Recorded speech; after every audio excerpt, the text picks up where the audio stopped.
you know, the common theme that I see a lot is the housing crisis. You know, it has that idea of feeling stuck, you know, and awareness, gain an understanding of themselves, you know, sort of putting the pieces together. And, you know, that saying of once you become aware, you can't become unaware, you know. Oftentimes it's like, God, it's that time already, you know. So it is a challenging piece for me, even still, to end a session with a client, you know. Jacinta, welcome back. Thank you very much.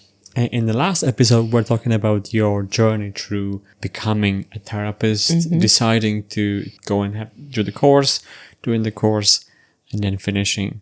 So what happened after? After I finished college, you know, there was a big sigh of relief. As it should be. As there should be. But then I suppose the next step is accreditation. Yeah. Which I suppose, you know, there wasn't time to think about during college because there was always, you know, something else. So that was kind of the next focus, you know, to get those hours done. So I stayed in Stowsad for a while and did some of those hours, and then I changed to another community centre, like a community service. And I worked there to do my hours. My attitude was, you know, I was still working full time as a teacher, so I wasn't putting myself under pressure. I was like, we'll take this slowly. There's no rush. You know, I was enjoying sort of having a little bit more time. I could have done loads of hours every week and have, you know, had reached my client hours in you know, no time, but I didn't. I was like, you know, I was taking my time and decided that there was no point there was no rush because, you know, I had forever. So I sort of had in the beginning maybe 4 clients and then maybe 8 clients, and worked at a relatively steady pace for a couple of years with clients in a community setting, and you know, change supervisors, which was a big thing as well, because, you know, you're finished college and then you have to change supervisors. So there's so much change that you have to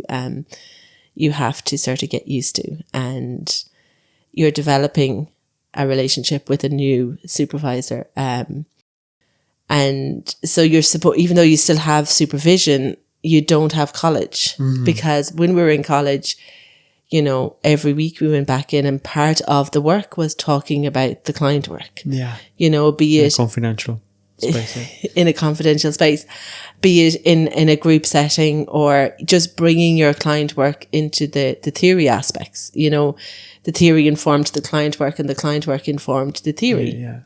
So there was a big shift, you know, and for me, like, as I said, I changed centres and changed supervisor. So there was an adjustment there, but you know, you settle in, you find your feet, and you find your supports. And I did quite quickly, you know, and my supervisor, who I still work with, has been a great support, you know. And at the accreditation period it can be full on, you know, like, I suppose it is what you make of it, you know. Like, as I said, I took my time, but then by the time you're working up to the end of it, there's a lot of paperwork. There's a lot of, you know, I's to dot and T's to cross. But in that, at the time, and I'm sure everybody is the same, it was frustrating. You know, it's like, oh, I'm qualified. You know, can they not just accept that I'm qualified and let me just work, you know, as a fully qualified person? But those extra 450 hours in terms of having them under your belt, you know, it kind of, it's there for a reason. Yeah. You know, and as frustrating as it is when you're in it, a bit like the course as well, when you're done, you're delighted, you're grateful, and you have that experience under your belt. Yeah. And there was a lot of learning. Like, there was a lot of, as they say, on the job learning, you know, learned a lot about a lot of things, you know, and just meeting people from all walks of life, walking with them through their story and through their, like, nobody comes to therapy because they're okay, you know? You're meeting people at a tough time, you know? It's a privilege to be there, to sit with them and, you know, just to hold that space for them. So, you know, and you learn so much by doing. Some, like, you know, some clients come for one session. Sometimes some clients come for 6 weeks, 6 months, and I still have clients that I've been working with for years. So it's all very varied. I remember going through a stage relatively recently enough where I was getting clients and they were coming for a session and not coming back. And this seemed to be happening sort of, you know, for a period of time. And I remember bringing it to supervision and my supervisor saying, that's what they needed. You know, that is, you know, you gave them what they needed. They may be back. They may not. They may go somewhere else at some later point in their lives, but they came and they got what they needed. And that is something I try and remember as much as I can, is that I don't know necessarily what the client needs. I might have an idea. I might have my own, like, agenda as such, or my own sort of wishes for the client, but what they need is their piece. You know, and sometimes, you know, maybe that's what they needed, one session for an hour to just sit and be in a space where it was all about them. You know, so I remember working through that piece of, you know, again, it's that good enough. Like, did I do something that was the reason they didn't? Voice. The old voice of, you know, was there something that I was doing wrong? And they weren't coming back. But working through that piece and understanding that it's their choice. They choose to come and they choose to leave. And we have to respect that. And we have to respect that. And there's a freedom in that for us as therapists, I think, because you can provide the space and you can provide, you know, the empathy and the, you know, all of that, but you can't do the work. You know, the work has to be done by the client, that you will facilitate and, you know, help with, but you can't do the work. So I think that that's been a big learning curve over those first few years. Can you maybe compare, how did you find it being 4 years after your accreditation, and if you look back at your first placement after college? And the way how you've grown as a therapist? It's interesting because when you're finished college and, you know, you think, okay, I'm qualified now, you know, I have this bank of knowledge, you know, I've you know, I know what I'm doing, you know, relatively speaking. And then I look back on where I was at then versus now, and I've really grown. Like, I do see that. And again, I've had these conversations with my supervisor from time to time where she will kind of be like, look how far you've come. Because it's hard to reflect on that, I think, in isolation. You know, it is a piece I would have reflected on with my supervisor. But then, like, I will look back on another 4 years, all going well, you know, and there'll be more growth. I think the growth just as humans is always moving, you know, and there's always learning. And I think in psychotherapy, there's an expectation that you continue to learn. You know, you, as part of your accreditation, you do your CPDs, you are always learning. Through CPDs, through your reading, just through sitting with the clients, you know, there is always learning. There is always growth, which is great because it makes it keeps it interesting, you know, and it keeps you from getting stuck, I think, to know. Who do you work with? Who do you focus on working with? I work with adults. So at the moment, I don't work with anybody under 18. And I would work with a variety of different people, different age groups, different sort of presenting issues. I have a large number of clients sort of in their early 20s at the moment, and which is great. And, you know, the common theme that I see a lot is the housing crisis. You know, it has that idea of feeling stuck, you know, when you have clients, you know, young people unable to move out of home, you know, it can be really just a sense of you know, being stuck. Yeah.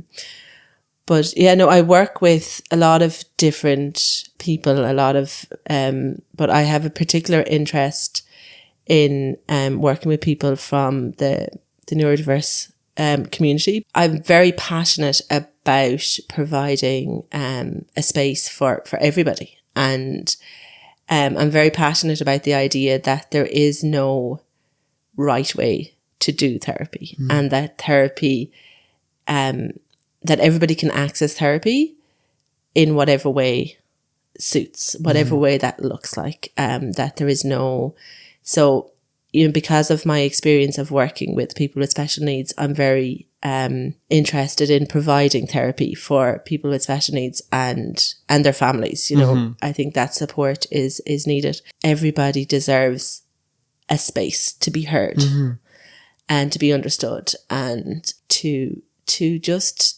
process and, you know, feel heard. Find themselves. Yeah, to find themselves, to gain some perspective, you know.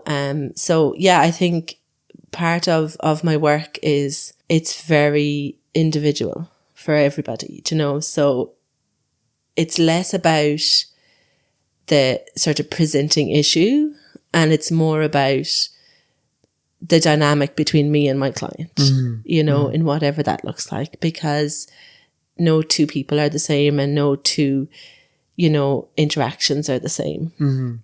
So I work very much from a, you know, a client-centered, person-centered perspective, as in whatever the client brings, we work with. But I do love working on a kind of a psychodynamic level, you know. Sort of childhood comes into most therapy sessions, you know, on some level. And I love making those links with people, you know, and the watching people sort of gain an awareness, gain an understanding of themselves, you know, sort of putting the pieces together. And, you know, that saying of once you become aware, you can't become unaware, you know. Yeah, so it's a hard thing to describe as to how I work, because it's so varied depending on the client, you know. I don't think there's any wrong way to do therapy, as long as you're, you know, being congruent and the client is at the center and at the focus. You know, it's their agenda, not mine. You know, and that can look very different for different people, and it can look very different for a particular client depending on the day. You know, it's one job that it's just about being present and being focused and being there and giving your client that space. Once your client walks in the door, it's their space for that hour, and it's up to them, you know. And yes, as you get working with clients and you build that relationship and you get to know them, you will challenge, you will help them make connections, you know. You're not, you know, but, you know, it's very sort of at their pace. How do you think your practice is informed with you being a teacher first, you know, starting from that background, like, and also working with children or adolescents with special needs? Yeah. It's funny. It's a good question, but it's a hard one to answer, because I suppose it is my experience. And from the very get-go, even in college, you know, my experience as a teacher came in all the time, I would have a perspective that, you know, everybody has their own unique, you know, perspectives, their own unique experiences. So I would have, you know, working with children in general, you know, I'm seeing children in childhood, and then you're working with adults who would sort of be exploring their childhood. So you see both sides of things. So I think it probably informs I think both my teaching and my therapy work sort of complement each other in ways that I don't even quite am aware of all the time. You know, I think, you know, being a teacher and having, you know, been teaching for so long and then being in therapy, there, like, it is a different hat. So I do have to kind of, you know, switch a little bit. Yeah. Like, you know, just be mindful of the role that I'm in. Because they are very different roles. And I think that comes up maybe more so when I'm teaching, because I'm like, okay, you know, to make sure that I hold those boundaries, you know, in both. I'm a big fan of boundaries. You know, I think boundaries are very beneficial. You know, I think they've always, and I think I learned that when I first went to counselling, when I was teaching, you know, to understand my boundaries, to understand my role, and to not try and do the piece that wasn't mine, you know? So yeah, I think being a teacher in the therapeutic space, I work visually a lot. I would have a lot of like charts, and most of my clients, I would at some point take out some sort of a visual or a creative approach.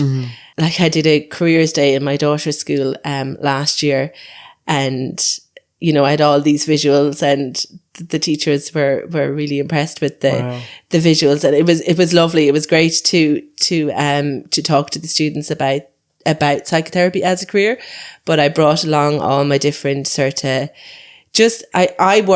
I'm quite a visual learner. Like I like to imagine, you know, things on a visual level. So I would use that quite a lot, and I would use some kind of creative techniques as well for exploration. So definitely, I think that side of things, you know, to see things again, because I work in a special school, I would, you know, visual is a huge form of communication. So I would definitely use that quite a lot in the therapeutic space as well. Do you give clients homework? Because I do. Oh, do you? And I wonder if you, as a teacher, if you do. No, actually. From time to time, I might sort of leave them with something, or leave them with something to come back to me on or to think about, but not formally. No. Okay. No. Yeah. Yeah. Unless I was doing something quite a little bit CPD based, maybe, but not generally. No. No. I'm not a big fan of homework as a teacher either. Okay. So it's a whole other debate. Okay. I think, you know, it has its place, but I think it causes a lot of stress, I think, in a lot of places, in a lot of homes. So. I only give it to people who are okay with that. You know, I check them. Would you like to? You don't have to do a homework, but if you want to. Yeah. So homework is an interesting concept. Yeah. I never liked it as a child, and I'm not sure I like it as a teacher. Sure, I get that. But it's interesting in terms of the therapeutic space. I find I will have, you know, something might come up quite close to the end of a session, and as a way of maybe closing out the session, or you know, the way you don't want to leave something unsaid or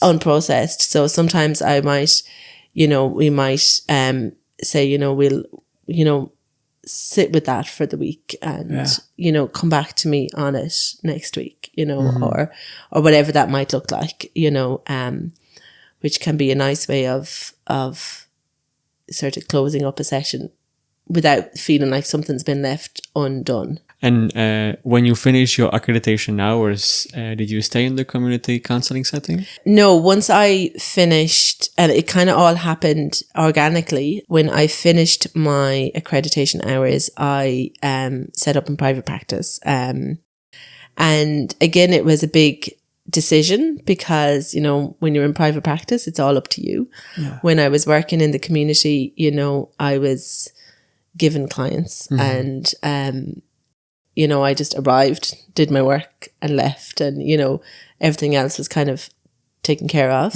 which was great. And it was really beneficial to get my hours, you know, to I didn't have to worry about that end of things when I was pre-accredited. It just, you know, I turned up every week. I could do as many hours or as few hours as I wanted. And there was great, like, that was another place for support. You know, you had the support of the centre, and there was a lot of support given there, you know, and it was very comfortable, you know, and I think I could have stayed in that comfort zone for forevermore, but I took the leap and decided I wanted to open up in private practice. What was the feeling like, being like, again, I'm making a choice in my life, I want to do something for me that I feel is important, and I'm going to announce this again, as you have announced that you're taking a year off? It was, again, mixed emotions, because it was something that I knew I was working towards, but it was also a big step. So, you know, the positives was, you know, I just had me, you know, I could set my own hours, I could do all that, but it was also just me. So I had to. What do you feel in this when you say that? It's almost like I'm getting some sense of. Yeah, there was a feeling of like huge fear, you know, and again, that failure piece, you know, was all on me, but also excitement, you know, and at times there was very much that good enough piece kept coming in, you know, and I very much had to kind of quiet that voice of, you know, am I good enough to do this? You know, yes, I was qualified and accredited as a therapist. I knew nothing about running a business. I knew nothing. This keeps coming up on the podcast. Yeah. And I did different sort of CPDs and all of that. But, you know, you've got the financial side of things. You've got the, you know, the social media side of things. You've got the, you know, just so much that, that I just hadn't a clue. So, like, I'm still learning. Still, you know, there's a lot that I haven't a clue of.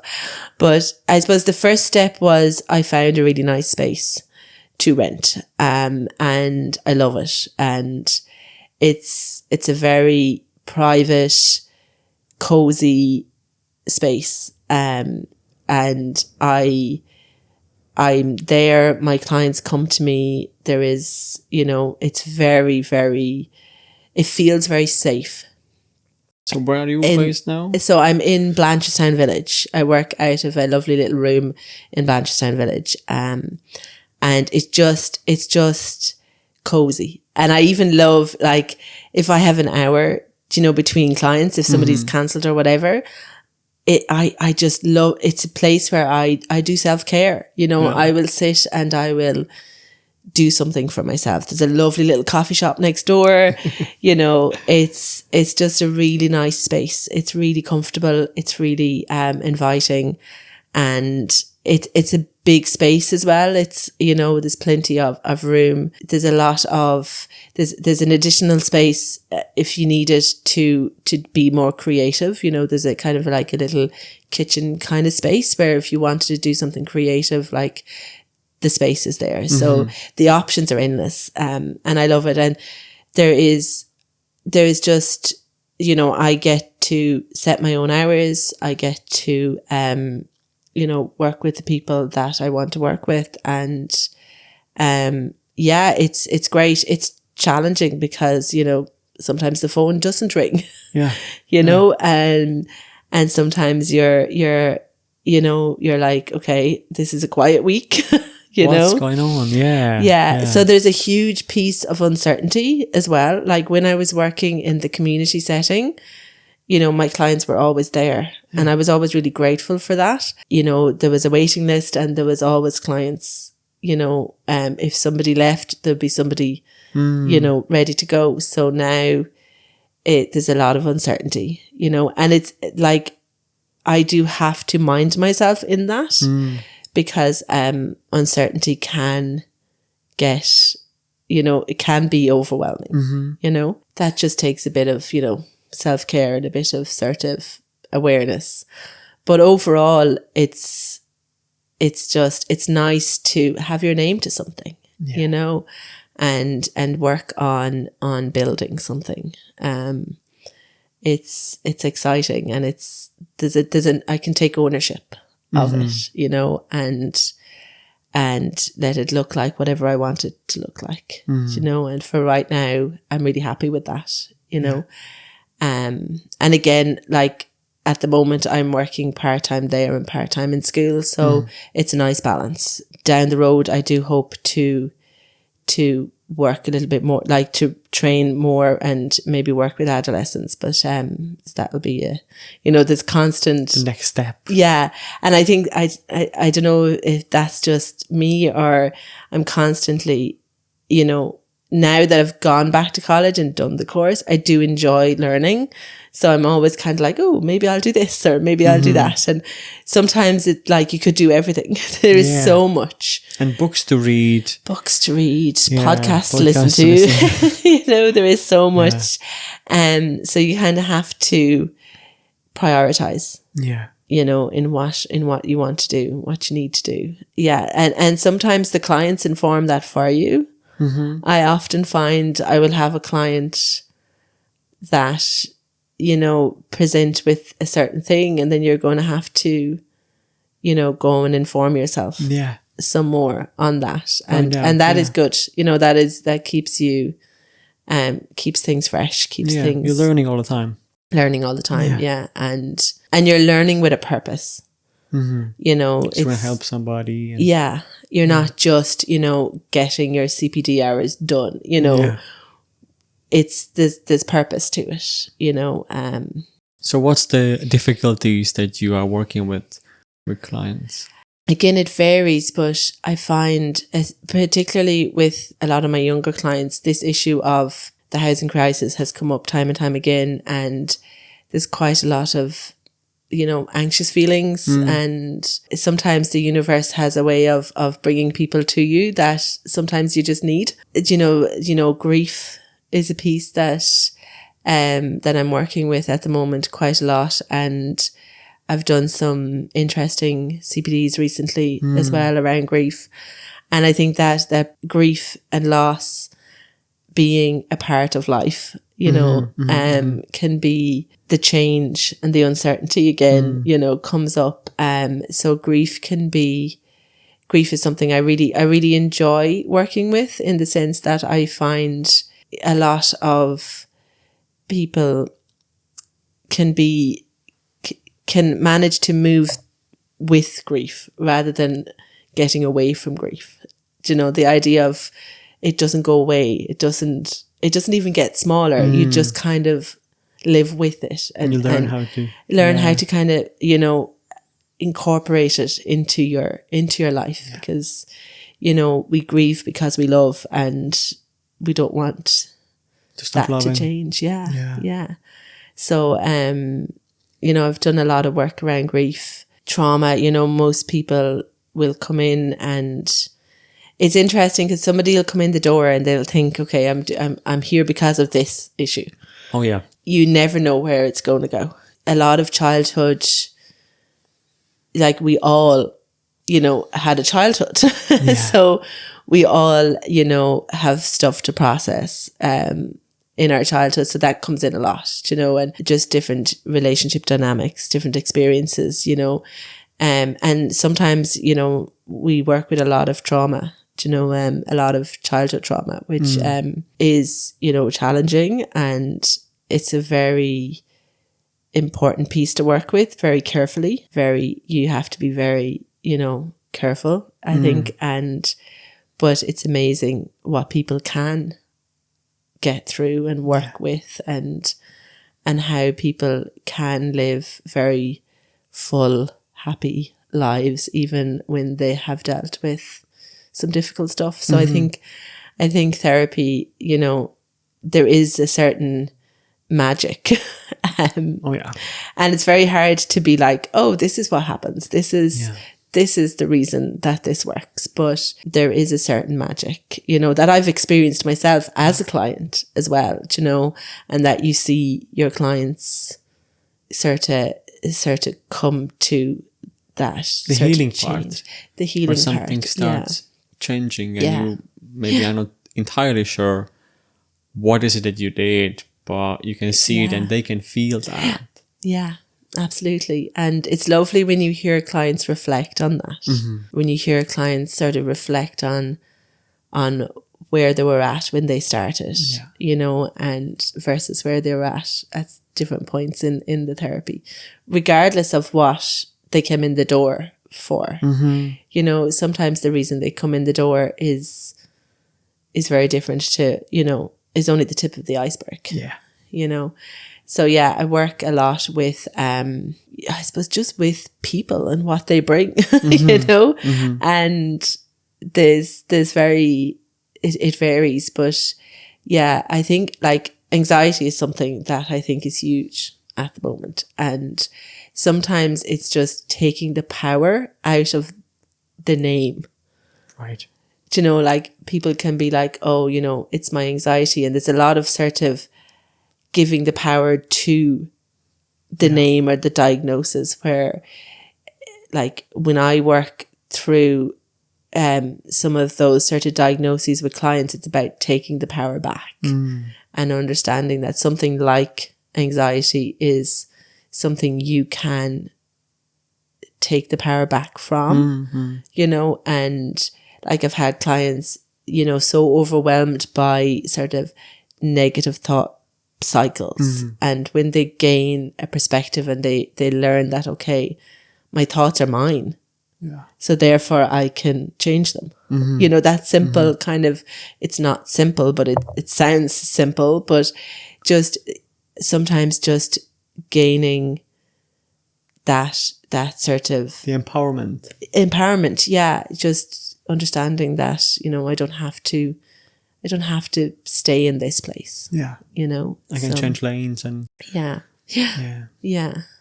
that, and even, you know, in relationships or in, you know, all relationships, it's understanding, you know, the boundaries, and if somebody is sort of trampling your boundaries, you know, and where you have power, you know, and where you don't as well, you know, where you have to understand that sort of circle of control, you know, what's in my control and what's not. And you mentioned CPDs. So recently I have done some CPDs, grief related CPDs, which have been really interesting, particularly if they're sort of complicated grief.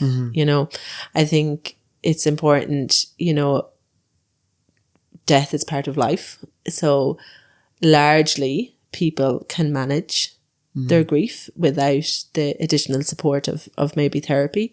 But there is times when therapy is needed, like when it's complicated grief, like, you know, if somebody dies by suicide, or, you know, if there's sudden death, or I think if somebody, you know, is preparing for a death, I think that can be quite difficult. You know, if somebody knows that their loved one is terminal, that can be quite difficult.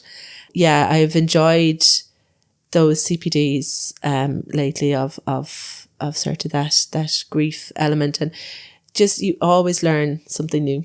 You know, something always comes up, and I mean, there's so much you could do, so much, you know, CPD wise, there's always more to do.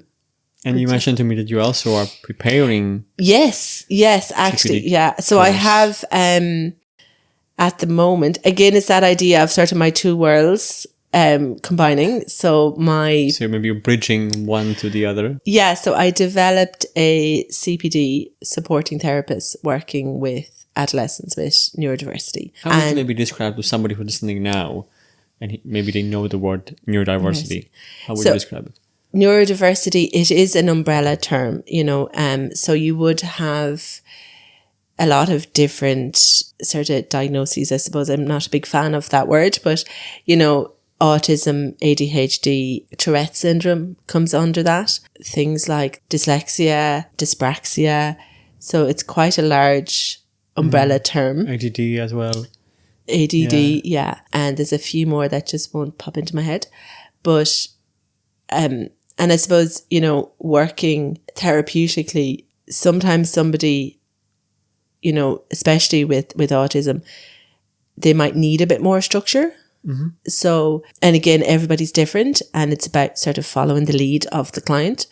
But if a little bit more structure is needed, I would have worked on how to do that in a therapeutic space. So maybe, giving options, if you're working creatively with a younger person, maybe you can give options as to what those creative methods might be. Even just simple things like being aware of your environment and asking the person, are the lights okay? If you have a candle lighting, is that okay? Just letting them know that the space is theirs and it can be adapted as they need it, That's so nice. And then it varies, people communicate in different ways. So to be aware of letting people communicate how they communicate, and that there's no sort of right or wrong way to communicate. And sometimes you can use things that are more visual, which I would naturally use a lot in a therapeutic session anyways, but making things visual can be helpful in terms of trying to process things or, giving choice. Choice is huge, and a lot of times somebody might be coming to you who are neurodiverse with anxiety because uncertainty is really tricky, so you want to minimize that uncertainty in the therapeutic space as much as you can by sort of giving a structure and giving a choice and doing yes, different things will come up, session on session, but for the client to be able to come and have a certain calm, that they know what to expect on some level. And even if it is sort of just the structure of how we're going to lay things out, you might start the session in a particular way every time. You might start with a meditation or you might start with a body scan and just, so that's the expectation, And again, everybody's different. So you can very much have that conversation with any client to be like, and ask them where do you want this to go, and things like fidgets, having fidgets, different types of fidgets there, if anybody wants to use them, is another really good way of just sort of being prepared and making somebody calm and relaxed or, feel the space and welcomed. Yeah, absolutely. So that was one CPD that I have developed. And now I am working on kind of flipping it the other way. So I'm working on a trauma-informed CPD that I hope to present to teachers to sort of, again, sort of taking my experience in the classroom and just, my knowledge on trauma. And so that is something that that I am working on at the moment as well. So I'm hoping to get that finished pretty soon. Yeah, and start delivering that. So that's an interesting one because I never thought about how trauma affects a child until I, started studying as a psychotherapist. But there is trauma in every classroom. Yeah. And again, it's to be trauma informed is more about just making it comfortable for everybody and just being aware of what trauma is and how it presents. And again, a lot of sort of trauma uncertainty is a huge piece seems to be a recurring theme. Yeah. You know? Yeah. Yeah. So, yeah. With the CPD, I'm almost seeing you as you bring in the visual aids to your pupils, you bring in it as a therapist to the teachers. Yeah. That is exactly the plan, I think. And again, and it all comes down to the fact that that's how I like to learn. You know, when I see things represented in sort of a pictorial way, it makes sense to me. So yeah, that is exactly my plan, to have some nice visuals that will help sort of explore the idea of therapy or the idea of trauma, and how to support the classroom. And you just mentioned that there's trauma in every class. Yes. Right? In every classroom. If there is a teacher or professor now listening to us talking about this, and they don't have the training you've received as a therapist, and maybe they are going through a similar journey you went through, feeling overwhelmed, being not sure how to handle certain situations, could you advise them something now?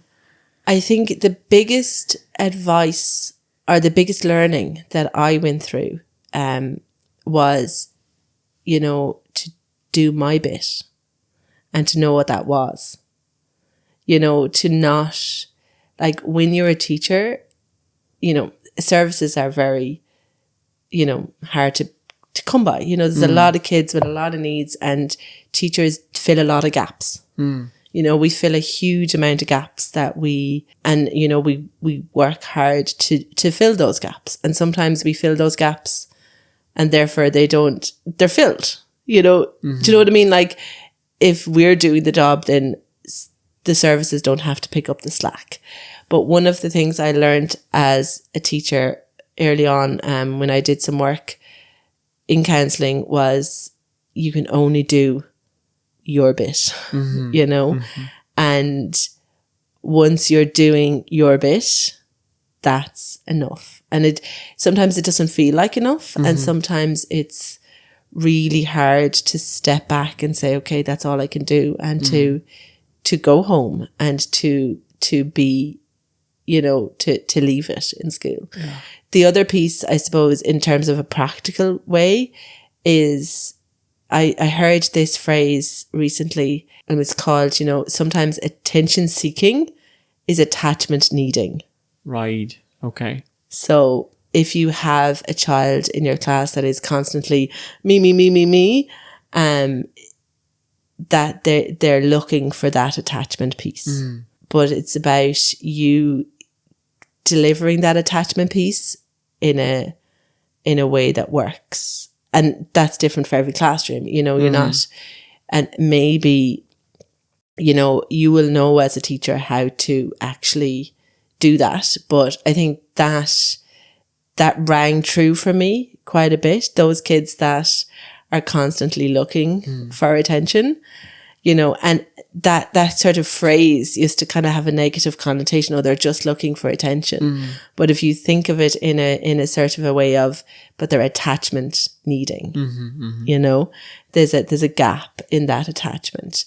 And again, as a teacher, there is only so much you can do. Yeah. But, you know, that idea of one good adult sometimes as a teacher, you don't see the benefit of what you've done. You know, sometimes it's not evident there and then. And, you know, if you only have a class for a year, it could be 5 years down the line when that benefit is really obvious. Yeah. You know, so you never know sort of the benefit that you're giving to the kids, you know.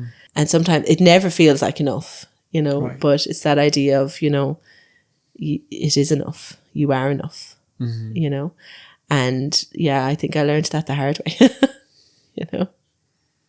I love the way, you know, as I said, both of my jobs sort of complement each other in ways that I didn't expect, and in ways that I'm still surprised by, you know. Jacinta, how do you end sessions with your clients? Sometimes, just as I'm sitting here and, you know, I'm thinking on that, sometimes it's difficult. Sometimes there's just not enough time, you know. Sometimes, like, it's very, very rare that I ever look at the clock when I'm working with a client and go, oh God, there's 20 minutes left, you know? Yeah. It's usually, oh my God, we should be It's finished. 5 minutes left. Yeah. Yeah. Do you know? So, and that was something, even from the get-go, that I always found quite challenging to do that timepiece, you know, to keep an eye on that boundary, you know. And I find even it reflects my life a little bit, you know. I feel like I'm always, you know, watching the clock, you know, be it in school when you're, you know, doing one lesson after the other and, you know, you have to finish up. There just never seems to be enough time. And even, you know, in my personal life, with being a mom, there's always, you know, you're always watching the clock. Somebody has to be somewhere at a certain time. So in the sessions with the clients, I try to ground myself in that, because, you know, that idea of there's never enough time can be my first thought at times, you know. It can be. And that's why, you know, I was saying that sometimes I will leave a client with a thought for, you know, leave us sitting on something for next week. And sometimes it's just, you know, are you okay to leave it there? You know, when you have a gap, oftentimes it's like, God, it's that time already, you know? Yeah. So it is a challenging piece for me, even still, to end a session with the client, you know, that, and even, you know, end an actual, you know, session by session, but, you know, doing a closing piece in general with a client. And actually the closure that you know, sometimes you get it with the client, you know, sometimes you'll work towards an ending, and sometimes you don't. Yeah. And that is the piece that it can be tricky. You know, it can be tricky when you suddenly, you know, when a client suddenly finishes, you know, and you have to work through that yourself, you know, in supervision, and particularly if it's a client that you've worked with for a period of time, you know. So yeah, endings can be hard, you know, either, you know, just weekly, session by session, or just in general, you know, with a longer, it's a piece that kind of you have to be mindful of. I have to be certainly mindful of. Thank you for sharing your journey with us today. You're very, very welcome. Thank you for having me. Thank you. Yay. Wow. Okay. So I can fit into the chair after the lunch.